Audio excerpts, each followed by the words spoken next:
The Zeitz MOCAA Art Museum will tomorrow host another auction at a gala event in Cape Town. The museum is this year collaborating with South African artist with featured works donated by the likes of William Kentridge and Unathi Mkhondo, among others.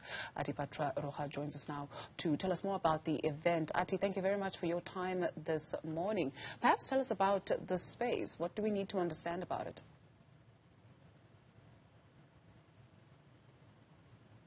I think you can hear us, Ati, but we can't hear you. Please check if you're not muted.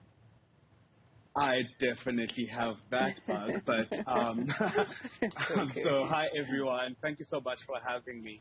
So the Zeitz MOCAA is a museum, like the premier museum in South Africa, that holds some of my work since late 2000s, and officially when they opened in 2017, that intensive collection that they did of my studio's work was shown in the inaugural opening, and right now I am part of also the permanent exhibition.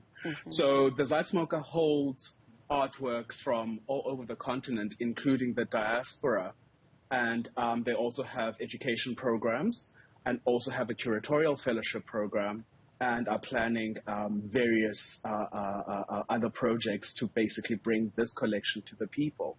And of course it is possible with the event that will be happening tomorrow, which is the Zeitz MOCAA annual gala. And I've been called to do the scenography and also work with the collection to put together something beautiful and immersive for the audience. Your artistic approach, how would you characterize it? A lot has been written about it, right? But how would you characterize it? Standing at a couple of weeks before I turned 40, I am happy that my work is a way in which I am bearing witness to how we as South Africans manifest our freedom and also advocate for liberty. Also at the same time, of course, with many media, I swallow all these different media and somehow the problematics of our history, the beauty of our history and the complexities. And then somehow I think that I regurgitate something that is victorious because it stands in a very objective space where there's happiness and, of course, a dark undercurrent, which is, I think, being South African. What does that mean? What's the dark undercurrent? I don't know. I think, we are very happy at blowing our vuvuzelas and doing all of that. And then, of course, we have the realities and the complexities of the country. And I think that, I am an artist, so I bear witness to that. Okay, tomorrow, the work that will be showcased, maybe for some of us who won't be there, what are we missing out on? So the framework, maybe I should speak about the framework in which I am working with. So when I was approached, I went into the archive of the collection or the works that were collected from me, and then there were new works that we added in.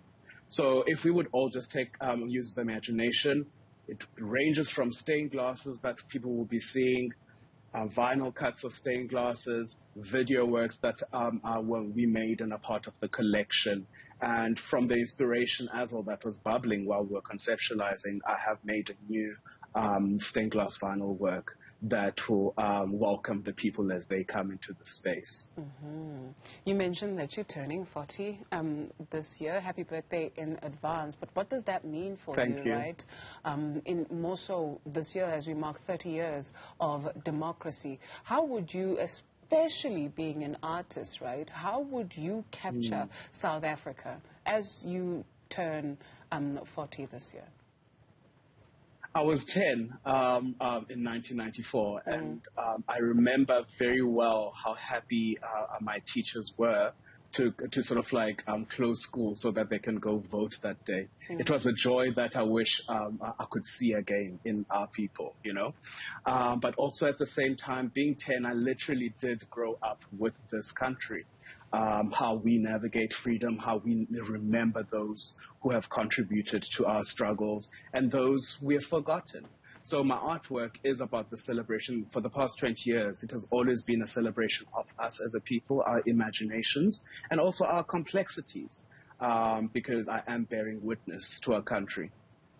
Ati, how accessible is your work, more so when you speak about these themes which are important, right? So how accessible are your works more so to more vulnerable communities when you think of some of the most far-flung, out of a lack of a better word, but our most rural Indeed. communities in the townships? How accessible is this kind of work? Well, art in itself is something that needs to be learned. It has a jargon and everything. So I think that it starts there, learning the jargon, right? But I truly believe that everyone can be an artist. I need to state that I never went to university to be an artist.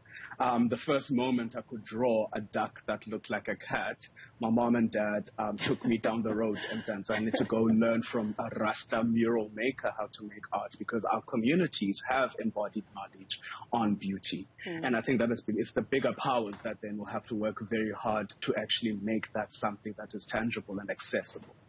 When you speak about my work in particular, I work throughout all the media. It's frenetic, really, right? In the beginning, I used to do public performance because, of course, I come from the streets of Hillbrow, streets of East London, streets of Mtanzane, and I wanted everyone who was not able to actually pay for a ticket or actually go there to be able to see my work. Video art has a way of also traveling around the world and going to communities like that. And then there's other works, and they all have their varying degrees of accessibility, right? And also, of course, I'm on social media to answer any questions. But also at the same time, for me, I live in rural Eastern Cape. I live in Hogsback in the Eastern Cape.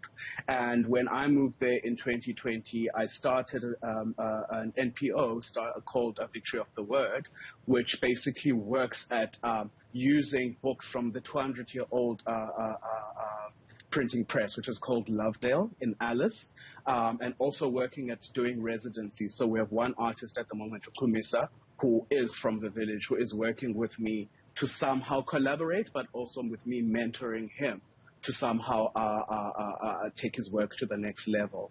So, yeah, I think that for me, because I am a black artist, be a queer artist, also an African, accessibility is something that is very, very important. And taking it back like to the events of tomorrow, the fundraising that is happening, it is to work very hard at making African art accessible to the African child. Speaking of which, they say that a majority of art from the continent is hanging on the walls of the Louvre, the British Museum, etc. And so this conversation that has been had or has been going on for so many years on the return of looted African art, are we ready to, one, receive that? Two, is there an appreciation of this space, do you perceive? Is that even a fair question to ask? I don't think it is a fair question to ask, because I do believe that every person who comes from a family has aesthetics or standards of beauty. And beauty, like art, comes from just recognizing you beautiful, recognizing that you're looking at beautiful things. I don't think also it is a debate, the idea of colonialism taking artworks away, like artworks away from African hands. It's not a conversation for me, because those works need to be returned, and our governments will need to make a very, very strong and concerted effort to create those spaces. So the Zeitz MOCAA is, of its size, is also the first time, that we're seeing that our works are staying in here, right? And of course, that will also inspire conversations on museums on how to actually make space for those works. Absolutely. The technical director of the show, Grant Croker, he's interested in finding you because he says you mentioned social media, and so where do people find you? You can find me on Instagram, @Atipatrahuga, @Atipatrahuga. I nearly gave you my email there. @Atipatrahuga. It's okay. You can hoy it in somewhere there. It's fine. I'd see you all the best for tomorrow, and thank you very much for sharing with us this morning. Atipatrahuga. Can I say one last thing? Sure. Every Wednesday at the Zeitz MOCAA is Africa Day. So if you go and present your form of identification, you get in for free. I would like to basically, speak about that wonderful thing when it comes to a museum, because museums, of course, need entrance fees to be able to continue their good work. So it's a beautiful concession. Okay. And I'll see some of you tomorrow. Absolutely. Thank you very much for your time, and have fun tomorrow. Thank you very much. Thank you. I shall. I'm sweating blood at the moment. You'll be just fine. You'll be just fine.